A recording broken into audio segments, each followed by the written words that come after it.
नमस्कार दोस्तों, सुजला संदेश यूट्यूब चैनल में आपका स्वागत है।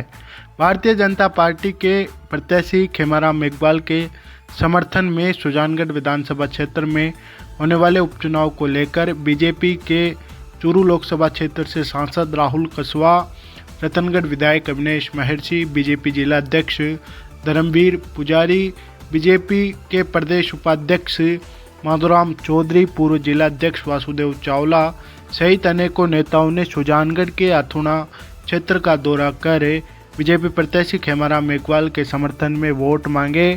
चूरू सांसद राहुल कसवा ने राज्य की सरकार को घेरते हुए कहा कि उपचुनाव के दरमियान राज्य सरकार को आईना दिखाने के लिए यहां के मतदाता बीजेपी के पक्ष में वोट करें। वहीं चूरू सांसद राहुल कसवा ने कहा कि राज्य सरकार लगातार बिजली के बिलों में बढ़ोतरी कर बिजली के बिलों में करंट देने का काम कर रही है। उन्होंने कहा कि अगर आपको राजस्थान की सरकार का करंट निकालना है तो 3 जगह हो रहे उपचुनाव में बीजेपी को जिताए। रतनगढ़ विधायक अविनेश महर्षि ने कांग्रेस पर जमकर तंज कसते हुए कहा कि कांग्रेस की सरकार होटलों में चलती है। वहीं इस दौरान बीजेपी प्रत्याशी खेमाराम मेघवाल ने कहा कि उन्होंने कभी भी थानों तहसील की राजनीति नहीं की। उन्होंने कहा कि वे हमेशा विकास के मकसद को लेकर राजनीतिक रूप से सेवा करते आ रहे हैं। इस दौरान महेंद्र डूकिया, विजयपाल चार सहित कार्यकर्ता मौजूद थे।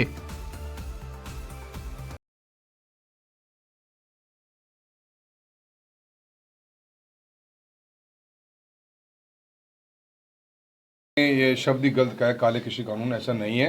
कृषि कानून एक वैकल्पिक व्यवस्था दी है भारत सरकार ने किसानों के लिए, उनकी सेल के लिए, उनके कॉन्ट्रैक्ट फार्मिंग के ऊपर लेकर एक ये ऐसा ये कानून जो तीनों आए हैं पूरे देश के, कुछ हमारे किसान भाई इसको लेकर आंदोलित भी हैं, पर किसानों के इस बिल के अंदर एक वैकल्पिक व्यवस्था है और सरकार का एक स्टैंड है कि जब हमको ऐसे कानून लेकर आते, रिफॉर्म्स हैं ये, क्योंकि कृषि क्षेत्र में ऐसे रिफॉर्म्स कभी आए नहीं थे, फिर भी सरकार तैयार है कहीं पर भी किसी को, भाई को भी, किसी किसान को भी या किसी संस्था को भी या संगठन को लगता हो कि नहीं ये हमारे नुकसानदेह हैं तो सरकार वार्ता करने के लिए तैयार है।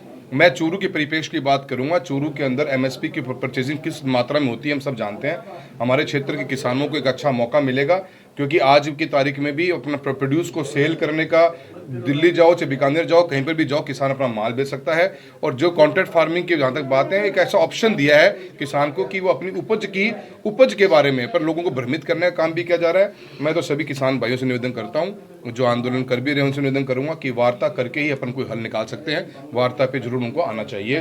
और हाँ, अभी बीजेपी के नेता तेलाप में जब नरपत जी घर पर बैठे थे तो आरएलपी के वोटों को लेकर चर्चा चली, आरएलपी कितने वोट ले रही, तो कहीं ना कहीं बीजेपी में आरएलपी का देखिए, एक ये एक पार्टी के नाते एक हमारा संगठन जो है, हमें मंथन तो करना ही होगा कि हमारे सामने कौन कौन से उम्मीदवार हैं, कैसे पार्टीज उम्मीदवार खड़ा करती हैं। हालांकि पार्टी जो उम्मीदवार आरएलपी के हैं वो सीकर के रहने वाले हैं। हम सारी बातों की चर्चा पार्टी होती है, आपस में करती भी है कि कांग्रेस कहाँ ले रही है, बीजेपी क्या करना चाह रही है, आरएलपी कौन से वोट बैंक को कैसे टारगेट कर रही है, क्या मुद्दों को लेकर जा रही है, वो पार्टी की विभिन्न चर्चा है। आप उस चर्चा का हिस्सा रहें तो उसका आपको पता भी है। हमारा खाली तो उसे प्रॉपर, क्योंकि पार्टी ने अभी मेरे सांसद कार्यकाल के अंदर में 47,000 की लीड ली है। प्रधान दोनों हमने हमारे बनाए हैं, विधानसभा का जिला चेयरमैन हमारा बना है। ऐसी परिस्थिति में पार्टी का आगे क्या स्टैंड होना चाहिए, कार्यकर्ता या वोटर्स का माइंडसेट चल रहा है, वो चर्चा हमने अवश्य करी है। मगरासर से पुराने बीजेपी नेता है राम प्रताप जी आरएलपी में चले गए, तो आप लोग रोक क्यों नहीं पा रहे बीजेपी के नेताओं? देखिए जी, अब रोकने का आप देखिए, 30 तारीख को हमने फार्म भरा, आज हम 4th डे में खड़े हैं। डेली हम 18 से 20 गाँव में जा रहे हैं और जो कार्यकर्ता नाराज है उनसे हमारे पिताश्री राम सिंह जी पर्सनली जाके मिल रहे हैं। राजेंद्र जी परसों तक पहुंच जाएंगे, पूरी टीम लगेगी और हम कार्यकर्ताओं तक जाएंगे। हमारा टारगेट यही, जिन लोगों ने हमको वोट दिया, देखिए जी, भारतीय जनता पार्टी को 47,000 की लीड मिली हुई है, कहीं ना कहीं वोट बीजेपी को पड़ा है, तो जो नाराजगी कुछ होगी तो उनको हम समझाने का काम करेंगे। हमें पूरी उम्मीद है कि हमें जीत मिलेगी। खेमाराम जी का व्यवहार और उनका जो नेतृत्व है लोगों को हमेशा पसंद आता है और उनका ऊपर लोगों को विश्वास है। भारतीय जनता पार्टी का कमल सुजानगढ़ में पक्का खिलेगा। क्या फर्क पड़ने वाला? हम दोनों साथ में हैं और सारे कार्यकर्ता एक साथ हैं। पिछली बार चुनाव के अंदर संतोष जी ने निर्दलीय चुनाव लड़ने से हमारा बैलेंस बिगड़ गया था। अब दोनों हम साथ हैं और निश्चित रूप से ये चुनाव जीतेंगे। माहौल बहुत अच्छा है, सब कार्यकर्ता साथ हैं और सब आप देख रहे हैं, अभी आप गाँव में गए हैं, लोगों का रुझान है वो भारतीय जनता पार्टी के पक्ष में है। निश्चित रूप से इस कांग्रेस की सरकार से लोग दुखी है और हमारा व्यवहार हमेशा रहा है हर कार्यकर्ताओं के बीच में, हर गांव के चौपाल में हम जाते आते रहे हैं और हर दुख सुख में उनके साथ रहे हैं। आज भी आप देख रहे हैं कि कहीं पर भी जाता हूँ, मेरे पे कोई ओलमा या इस तरह से कोई बात नहीं आई है। सब लोग खुश हैं और सब लोग इस बात के लिए कह रहे हैं कि हम आपको ही विजय श्री दिलाएंगे। क्षेत्र के मतदाताओं से क्या अपील करेंगे? मैं यही अपील करना चाहता हूँ कि मैंने आपकी हमेशा आपके साथ रहा हूँ, आपका आशीर्वाद बना रहा है, मुझे पूर्ण रूप से आप आशीर्वाद देंगे।